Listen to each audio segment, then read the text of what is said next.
Here we are in East LA, it's a place that definitely needs a lot of help. Those of us who live here in the US, we are always aware of the things that go on, the big centers of this country. They need a lot of help, just like in Latin America, just like perhaps the levels of poverty are different, but notwithstanding, each story is important and each project is so important. And there are places like this one we're helping, East Los Angeles Women's Center. The center has been here since 1976. It was founded by two Latina social workers who wanted to begin an agency that would provide bilingual hotline for rape survivors. Can you let me know if my client gets here? Okay, I'll be upstairs. I will. Okay. My name is Carolyn Maron. I work here as a domestic violence counselor. I started off as a volunteer here at the center in 1986. And I was encouraged to participate in the program because my mother became a volunteer before me. At the time I wasn't interested because I thought, I don't know if I want to hear about those things, And also I didn't realize that maybe there was a door I didn't want to open.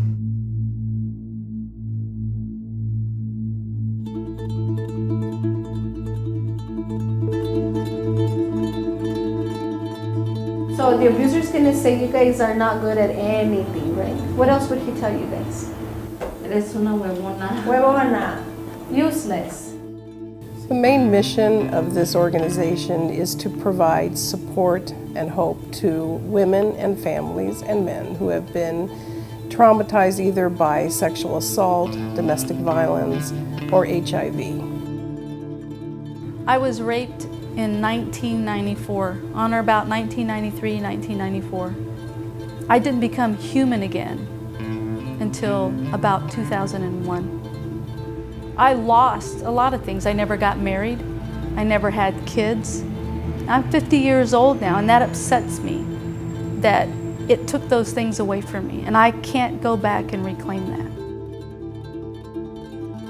Most of the women that come here, they really want the help. They're looking for peace. They're looking for their identity again. Something's been taken away from them, and they have so much pain. A lot of times, you can feel their pain. You can never be the person that you were before. You may be able to reclaim small portions of your life, but your life is over as you once knew it.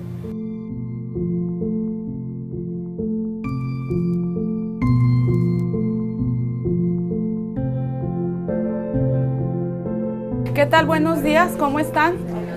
Mi nombre es Adriana Rodríguez, yo soy voluntaria de la comunidad, trayendo información a ustedes acerca de diferentes temas. La violencia doméstica es un tema bien importante porque cada día aumenta más en la comunidad latina. The issue here in the Latino community is many of these issues are kept silent. And so what we do is we really work with especially the women in the community to be able to feel safe and talk about the type of violence that they have endured without feeling threatened. Ustedes simplemente son maltratadas de lo que yo les estoy diciendo aquí, no nada más que las golpeen. Entonces ustedes van al departamento de policía más cerquita, van y le dicen quiero un oficial. Y que ustedes quieran hacer un reporte, nosotras, East LA Women's Center, tenemos el recurso, tenemos línea de llamada 24 horas al día. Me fui acostumbrando. Te acostumbras y después te parece normal y entonces ya los gritos no te parecen ni insultos. Hasta te parece que si no te grita como que no te quiere o no te pone atención o no te está escuchando.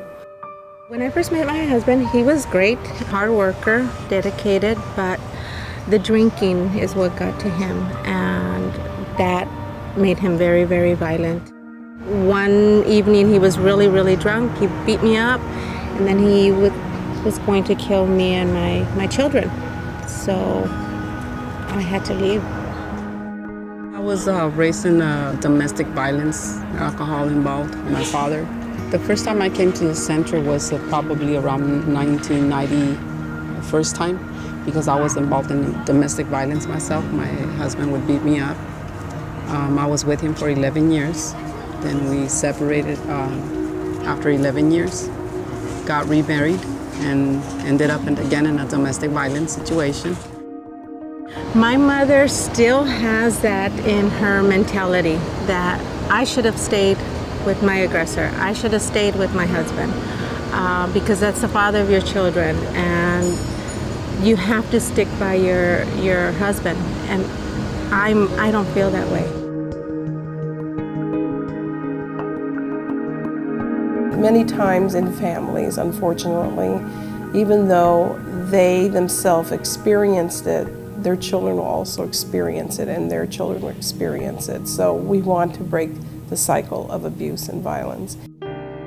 The most important part is the hope that people have to continue on with life and break the cycle of abuse.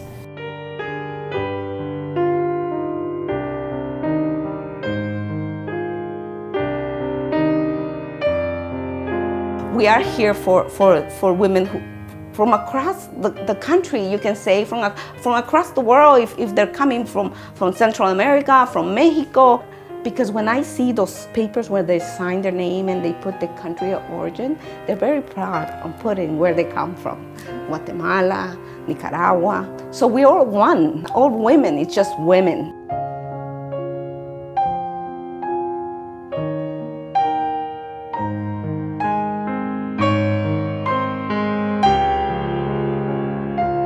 It has been a true honor because I've been able to walk a mile in someone else's shoes, whereas before I couldn't relate, and now I can. And I realize there's still life.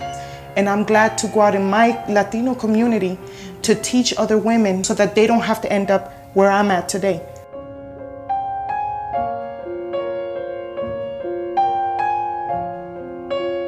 We do provide counseling and services for healing, but most important, we provide a place to empower women and their families so that this never happens to them again, so that their children are never inflicted by this type of violence, and that they can have healthy, nurturing lives.